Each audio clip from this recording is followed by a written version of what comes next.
Good afternoon students. Good afternoon sir.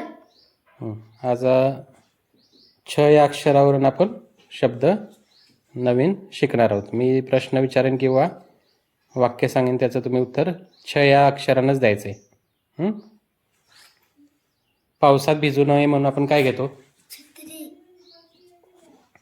सिंहाचे पिल्लू छावा. छावा. छान. पैंजणाचा आवाज कसा येतो? चुमचुम. छुम छुम. एक गाणं आहे, छडी लागे छमछम. छमछम. एक छ वरून नाव सांग. छगन. छगन. शाबास. फोटो या शब्दाचा मराठी शब्द काय? छायाचित्र. छायाचित्र. छान.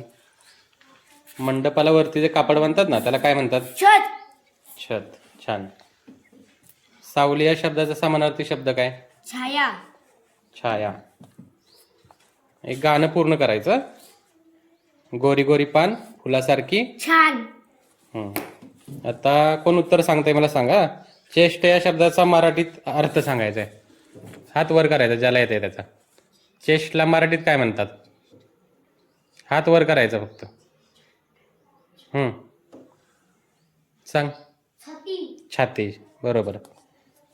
आणि लहान या शब्दाचा विरुद्धार्थी शब्द, समानार्थी शब्द. अर्णव सांग. छोटा. छोटा. शाबास.